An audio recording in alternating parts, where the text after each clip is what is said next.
as a first generational business owner, I want to talk about the value of having an LLC.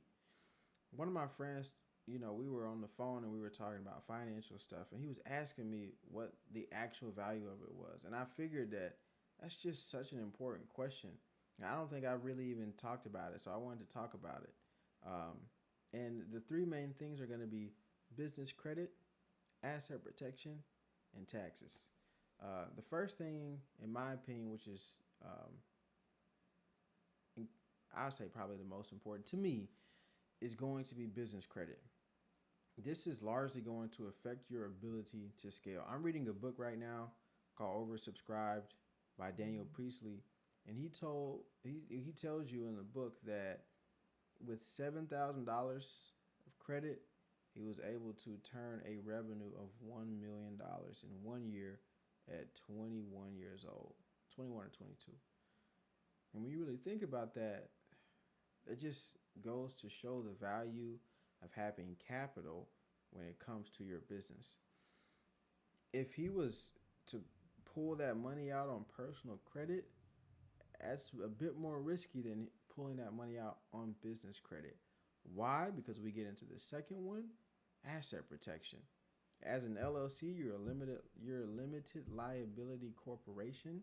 They can only pursue, they being someone who may be trying to sue you or an enemy, whoever, could only pursue your business's assets. So they cannot come after your personal assets.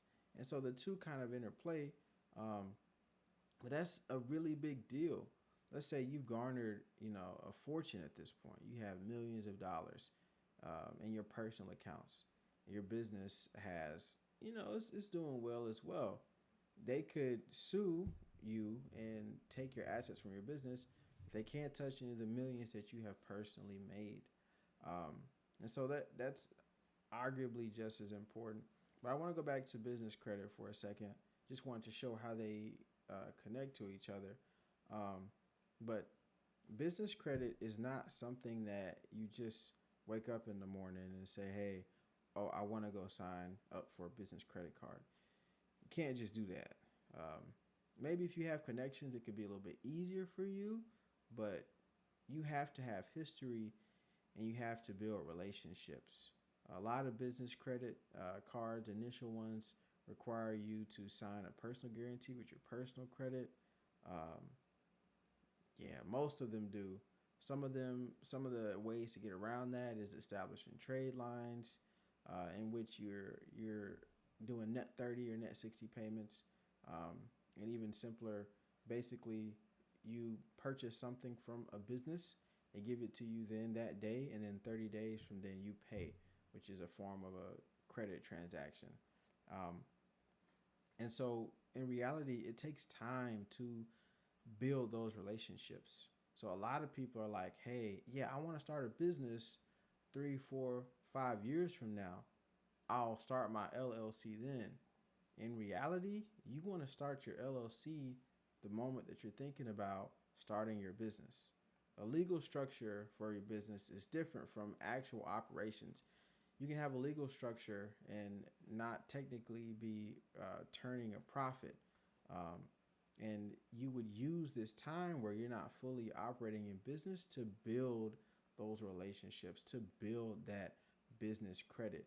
You legally file for your business, your LLC, you get your business bank account, and you transact in it. You put money in there, you invest in it as the founder from, whatever your main source of income is today. And as time progresses, you build your network.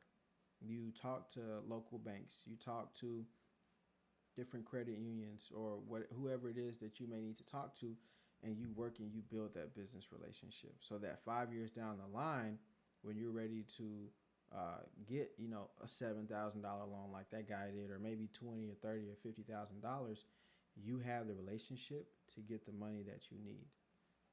And it's not going to be on your personal credit, so it's less risky. And again, since your liability is limited, overall there's just less risk in general. Your personal livelihood is not at stake. Your personal credit is not at stake. because you have this LLC as an entity created and you've built the relationships and a strong foundation to utilize those relationships. And then the third reason for an LLC is taxes. Um, the U.S. government provides a lot of incentives for business owners. Anything that you purchase for your business to help you do more business can be written off of your taxes.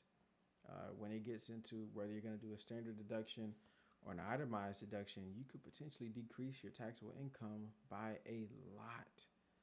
Standard deduction might be $12,000 or $10,000. You make $70K a year, and they can only tax 60 standard deduction. But with a business, you're buying things that are going to help you make money, so they're assets. Um, yeah, versus just I guess blowing money out the blowing money out the door, and your itemized deductions end up being 15K, and so now you make 70K, you can only be taxed on 55, right? And so when you're thinking about starting a business or anything to do with an LLC, consider that up front. There are a lot of benefits of having an LLC, a legal structure from a financial perspective. And I figured I'd just share what I actually think about that because I think that's important. And with that being said, y'all, I know that this was a mouthful, but I'm going to call the video here. Hopefully you enjoyed this video. Let me know what y'all think about it in the comments. And hopefully I convince you to walk down that entrepreneurial path. Till next time, master your money and secure your future.